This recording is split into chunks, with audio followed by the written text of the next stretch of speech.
Tu connais les noms, tu sens leur pouvoir dans tes os.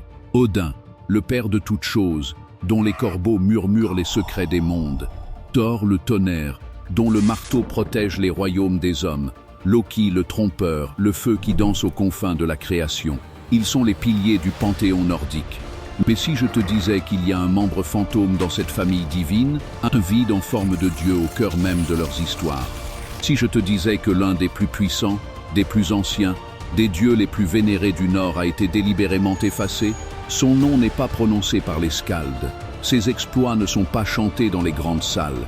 Une amnésie cosmique a été orchestrée, un silence divin si profond que tu peux presque l'entendre. Mais pourquoi ? Qui était ce Dieu et quel pouvoir était si grand, si menaçant qu'on a cherché à effacer sa mémoire même de l'existence? C'est l'énigme que nous résolvons aujourd'hui. Les histoires que tu connais, l'Edda poétique et l'Edda en prose, ont été écrites au XIIIe siècle. Pense à ça. Elles ont été consignées par des érudits chrétiens regardant en arrière par-delà un gouffre de plusieurs centaines d'années vers une foi qui était déjà mourante. Ce qu'ils ont écrit n'était pas la vérité éternelle, c'était un simple instantané, le dernier chapitre d'une saga qui faisait rage depuis un millénaire.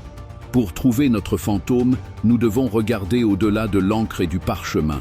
Nous devons coller notre oreille à la terre elle-même, car la terre se souvient. Partout en Scandinavie, des sombres forêts de Suède aux fjords gelés de Norvège, tu trouveras des lieux qui portent encore son nom. Ullensaker, Ullersfield, Ullenshof, le temple d'Uller, Ullevi, le bosquet sacré d'Uller.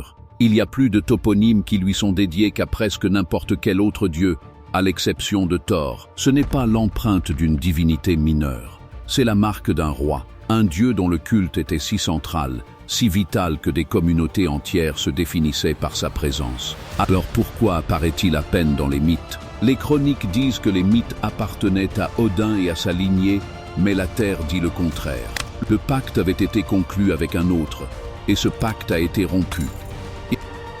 Examinons de plus près les fragments qui subsistent, les quelques murmures qui ont survécu à la purge. Dans l'un des plus anciens poèmes, l'Atlakvida, un indice nous est donné, un serment solennel est prêté, une promesse faite qui est si sacrée, si inviolable, qu'elle doit être jurée sur un objet spécifique. On le jure sur l'anneau d'Ular. Imagine que tu es un chef de clan en l'an 500. Le monde est un endroit dur, impitoyable. Ta parole est ton engagement. Ton serment est le fondement de ta société. Lorsque tu dois faire une promesse qui ne peut être rompue, un traité, un vœu de mariage, une déclaration de loyauté, tu n'invoques pas le dieu borgne errant de la guerre et de la poésie. Tu invoques le dieu de la loi elle-même. Tu sens le poids froid et lourd de l'anneau sacré dans ta main. Ce n'est pas seulement du métal, c'est la certitude, c'est l'ordre, c'est Ullr.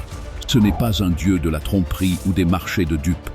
Il est l'incarnation divine du vœu sacré. Pourquoi effacer le dieu des serments? Parce que son pouvoir est absolu. Un serment à Ullr ne peut être retiré. Une loi sous sa surveillance ne peut être contournée. Le supprimer, c'est créer un monde où les promesses peuvent être rompues, où les serments peuvent être renégociés. C'est créer un monde mûr pour un nouveau genre de pouvoir. Les quelques mythes restants brossent un portrait plus clair de notre roi perdu. On l'appelle le dieu du ski, le dieu de l'arc, le dieu de la chasse, le dieu du duel. Il est un maître de la survie dans l'hiver impitoyable du Nord. Il voyage sur des skis faits d'os. Sa flèche atteint toujours sa cible, et il porte un bouclier si puissant qu'il peut être utilisé comme un bateau pour traverser la mer. Pense à ce qu'il représente. Il est le maître de la joute individuelle, le combat honorable en 1 contre 1 où le meilleur l'emporte. Il est le seigneur de la saison la plus rude, l'hiver, quand la survie ne dépend pas des armées, mais de l'habileté, de la préparation et de l'autonomie. C'est un dieu d'ancienne certitude primordiale. Il est tout ce que le dieu montant Odin n'est pas. Odin est un dieu des multitudes, des armées qui s'affrontent dans la boue. Ullr est un dieu du duel solitaire sur la neige. Odin acquiert la sagesse par le sacrifice et la ruse, en se pendant à un arbre et en volant l'hydromel de la poésie. Ullr est la sagesse, ancienne et inflexible. Odin est le dieu de la frénésie extatique, de la rage du berserker. Ullr est le dieu du calme froid et concentré. Ce sont deux visions différentes du cosmos, deux chemins différents vers le pouvoir. et il n'y a de place que pour un seul sur le trône d'Asgard. Maintenant, le voile est levé. L'effacement d'Ullr n'était pas une erreur, ce n'était pas un lent oubli, c'était un coup d'État, une prise de contrôle divine et hostile qui s'est jouée dans le cœur des hommes et qui a été immortalisée dans le mythe. Alors que l'âge des Vikings naissait, le monde changeait. Les anciennes coutumes des sociétés statiques liées par l'honneur cédaient la place à une ère de raid, d'expansion et de chefs charismatiques qui gouvernaient par la ruse et la force.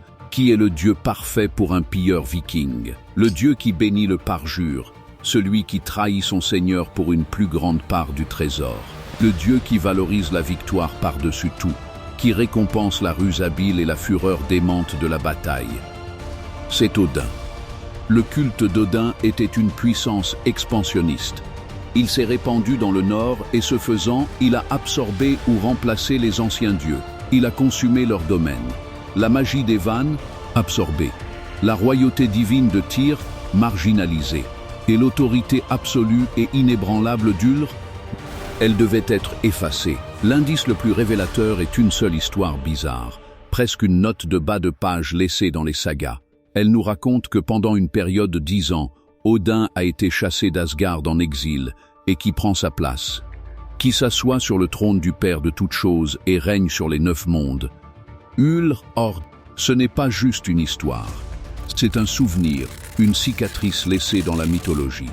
C'est l'histoire de la lutte de pouvoir racontée du point de vue du vainqueur. Elle dépeint Ullr comme un usurpateur, un remplaçant temporaire jusqu'à ce que le vrai roi revienne. Mais si l'histoire était à l'envers, si Ullr était le roi originel, le souverain ancien et légitime qui a été détrôné par le dieu ambitieux et charismatique venu du sud, le pacte a été rompu, et avec lui le cosmos a été réécrit. Tu ne tues pas simplement un dieu comme Ullr, ses racines sont trop profondes dans la terre. À la place, tu le diminues, tu prends ses domaines et tu les donnes à d'autres. Sa maîtrise de l'hiver, elle devient une note de bas de page. Son habileté à l'arc, elle est donnée à la déesse, Skadi. Son rôle sacré de gardien des serments, il est entièrement oublié, remplacé par une nouvelle morale où la seule vraie loi est la volonté des puissants. Tu transformes le roi des dieux en un personnage secondaire dans l'histoire de quelqu'un d'autre. Tu racontes la nouvelle histoire encore et encore pendant des générations jusqu'à ce que l'ancienne ne soit plus qu'un murmure, un nom attaché à un chant, un écho dans la terre. Voilà pourquoi ce mythe oublié est important. C'est une leçon intemporelle. Elle nous apprend que l'histoire est une arme, que les histoires qu'on nous raconte ne sont pas toujours la vérité, mais la propagande des survivants. Le pouvoir ne conquiert pas seulement des nations, il conquiert la mémoire. Il remonte dans le passé et étrangle les dieux de ses rivaux, les effaçant de l'existence, laissant derrière lui un silence là où se dressait autrefois un trône. La disparition d'Ullr n'est pas seulement un mystère de la mythologie, c'est l'ombre d'un crime cosmique. C'est le fantôme d'un monde bâti sur des promesses inviolables, un monde qui a été sacrifié pour un autre bâti sur l'ambition, et c'est un rappel que les dieux les plus puissants ne sont pas toujours ceux dont nous nous souvenons. Parfois, ce sont ceux que nous avons été forcés d'oublier.